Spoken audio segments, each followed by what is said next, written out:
Vote হয় দিনে, কিন্তু এদের পরিচালনায় আমরা দেখেছি বাক্স ভরে যায় রাতে। বাংলাদেশ এদের পরিচালনায় তামাম দুনিয়ার মধ্যে 5 বার চোরের দিক থেকে ফার্স্ট হয়েছে।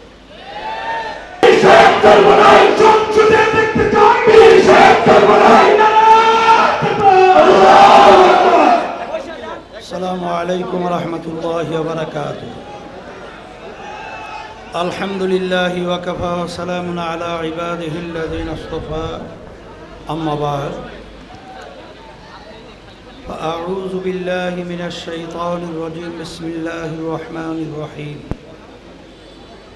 ظهر الفساد في البر والبحر بما كسبت أيدي الناس صدق الله العلي العظيم। সবাই দুরূদ শরীফ পড়ে আল্লাহুম্মা সাল্লি আলা সাইয়্যিদিনা নাবিয়িনা শাফিঈনা ওয়া হাবিবিনা ওয়া মাওলানা মুহাম্মদ সাল্লাল্লাহু আলাইহি ওয়া আলা আলিহি ওয়া আসহাবিহি ওয়া বারাকা ওয়া সাল্লাম। শুকরিয়া আদায় করতেছি মহান রব্বুল আলামিনের দরবারে। সবাই বলি আলহামদুলিল্লাহ।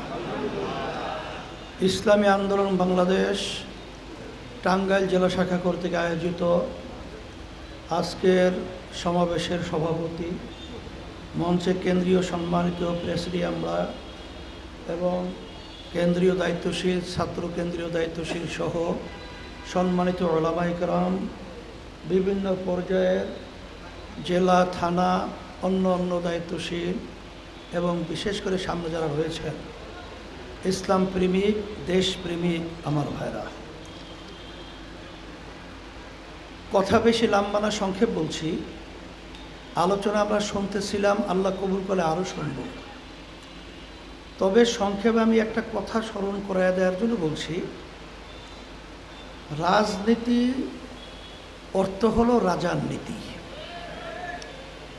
কিন্তু এই 53 বছর শেষ হওয়ায় 54 বছর পড়েছে বাংলাদেশের স্বাধীনতা। যারা রাজনীতির নামে দেশ পরিচালনা করেছে এদের মাধ্যমে মূলত মানুষের কল্যাণ আমরা দেখি নাই, দেশের কল্যাণ পাই নাই। আমরা পেয়েছি এই সুন্দর একটা দেশ বাংলাদেশ। এদের পরিচালনায় তামাম দুনিয়ার মধ্যে 5 বার চোরের দিক থেকে ফার্স্ট হয়েছে। এদের পরিচালনা আমরা পেয়েছি হাজার হাজার মায়ের কোল সন্তান হারা হয়েছে। আপনারা দেখেছেন যে হাজার হাজার লক্ষ লক্ষ পরিবার মিথ্যা কেসের মাধ্যমে অনেক লক্ষ লক্ষ পরিবার ধ্বংস হয়ে গেছে। আমরা পেয়েছি এই বাংলাদেশের মধ্যে ইতিহাসে কোনোদিন শুনি নাই যে এদের পরিচালনা আমরা পেয়েছি। ভোট হয় দিনে, কিন্তু এদের পরিচালনায় আমরা দেখেছি বাক্স ভরে যায় রাতে। এদেশের ভিতরে এদের পরিচালনা আমরা কি পেলাম? বিদেশ, বিশেষ করে ভারতের, ওখানে প্রিসক্রিপশন আর এখানে বাস্তবায়ন। কারণ আওয়ামী লীগের আপনার মহাসচিব ওবায়দুল কাদের সাহেব বলেছিল যে দিল্লি আছে তো আমরা আছি। তখন আমরা ঢাকায় বলেছিলাম, ওবায়দুল কাদের সাহেব, আপনি যে বক্তব্য রেখেছেন এই বক্তব্যের মাধ্যমে আপনি কি বোঝাতে চেয়েছেন? তাহলে আমাদের বাংলাদেশকে আপনি স্বাধীন এটা মানেন না? তাহলে আপনার বক্তব্য পরিষ্কার করে আবার বলতে হবে, নাহলে জাতির কাছে আপনার ক্ষমা চেতে হবে।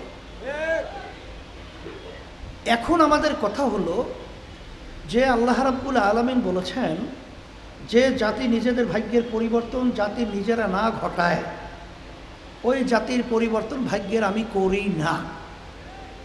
আর আল্লাহ রাব্বুল আলামিন বলেছেন যে পানীয় ভাগে এবং স্থল ভাগে যত বিপদ আপদ মুসিবত তোমাদের নিজেদের হাতের কামাই।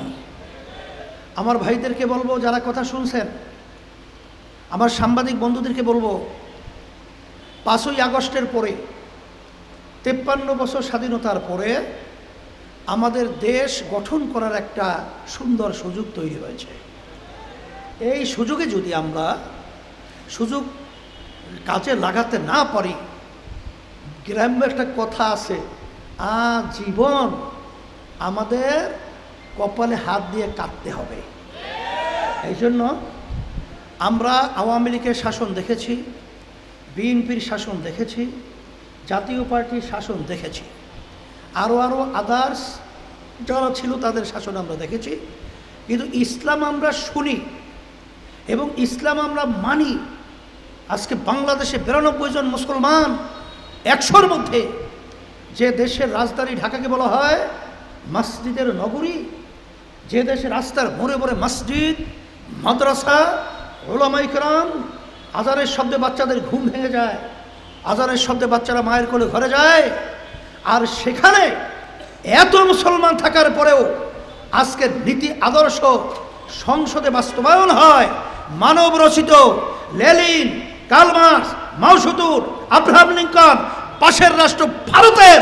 এটা কখনোই হতে পারে না, হতে দেওয়া যায় না।